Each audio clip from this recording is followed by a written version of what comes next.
So, what's a triad? A triad? Yeah. 3-note chord. Oh, it is? It's just a word for a 3-note chord. Oh. Yeah, isn't that... It's weird, eh? Triad, I guess that makes sense. I know it has something to do with free. But what is it? It's A three-note chord? Yeah, it's a note, and then you Add skip a note, and then it's another note. So if it starts on C, then the next note in the triad is going to be E, and then F, G. G. Oh, you C, E, and then you skip another one to G. And the 7th chord is one extra from there. So that's a triad?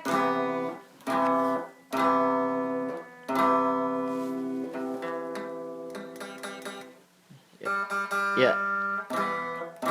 Be careful of not playing the B string.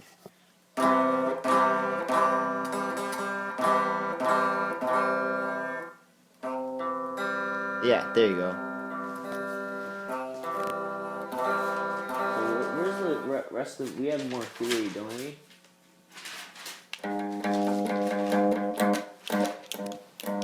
We got chord progressions. There's a certain order that you can make chord progressions in, and it's categorized into 3 things: tonic, dominant, and subdominant. 1, 3, and 6 chords are tonic. 2 and 4 chords are subdominant. 5 and 7 chords are dominant. But they also, emphasize certain notes which are not exactly the root notes of those chords. Tonic is 1, 3, and 5 notes. Subdominant's the 4 and 6 note. Dominant's 7 and 2 notes. 1, 2, 3, 4, 5, 6, 7. What are we talking about? The 1, 2, 3, 4, 5, 6, 7 of the major scale. And major, minor, minor, 7th chords. 3-note and 4-note chords. What are those? Triads? 7th chords? Pick, we all know that stuff. So what about the next level?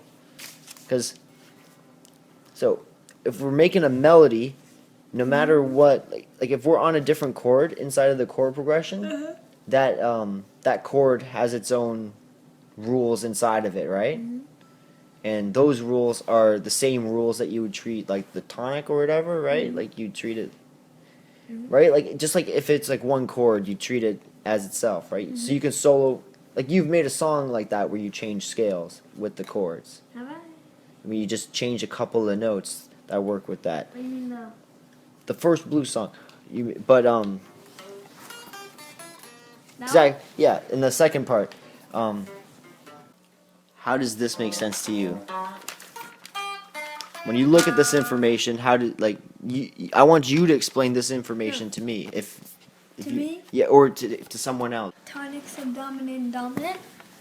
And then for each one, the one, three, all those are just the root notes of the chord, depending on what one is. And they all fall relative, like it's all one note above, increasingly. So it's like each group of chords sort of has their own sound. They all have a similar sound to each other. And then you can put tonic, subdominant, and dominant in different orders to make a chord progression. Exactly. Like you don't need to think about it in any other way but building blocks. There's so many. Well, there's so many ways of looking at it. You explained it in a great way. This is the most important thing to me. Like once you know, there are 3 categories, and then this is the important thing right here: the order. That tonic can go to tonic, dominant can go to tonic, subdominant can go to tonic, subdominant can go to dominant, and then tonic. You can go dominant to subdominant, but it's just not, it creates tension, and that's how you make resolving chord progressions and tense chord progressions. And another thing, dude, 1, 3, 6, major, minor, minor. Alright, subdominant, well, if they're triads, we're talking about a major triad and then a minor triad. 4 is major, 2 is minor. Dominant, 5's major. 7 is seven. 7 is dominant. Diminished. Oh, Yeah. you're talking about that. Diminished triad. I thought you meant like this Yeah. category. Yeah, 7 is dominant. And that's another thing. There are different notes that are being emphasized in each of them. That's why it says 4 and 6 I mean, if you wanted notes. to make a melody with tonic, you'd use these notes, not like these. Yeah, well, it's a weird thing, because you're starting on the 2 note of the scale, right? You're starting on the 2nd note of the scale, and that's a subdominant chord. But the 4 and 6 notes, right, are the notes that emphasize the subdominant sound, right? Just like 1, 3, and 5 are the ones that emphasize Tonic the tonic sound, but it's 1, 3, and 6 chords. that are used Yeah, for tonic chords. exactly. So that's like a really, really important thing. Where did the tonic name even come from? Yeah, that's a weird thing. I don't know where the tonic name came from. Dominant and subdominant makes sense. You got tonic. Isn't tonic like a type of bubbly drink you make from something? Isn't a tonic a bubbly drink you make from something? Yeah, it's true. That's so true. Like onion tonic or tonic water. So when you're making a melody, there's certain rules that you're gonna have to go by.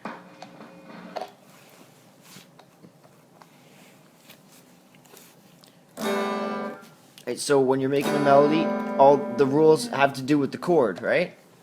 And when there's a bunch of different chords in a chord progression, that's all complicated stuff. But if you're playing like a 2 chord or 4 chord in a chord progression, you know, like a weird.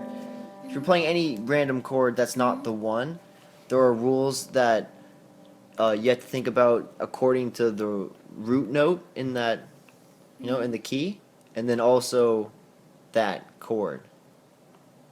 Right? So you can do melody things within that chord in itself, and then also within the root chord, you know, or the root key or whatever. Does that make sense? So let's get to that stuff.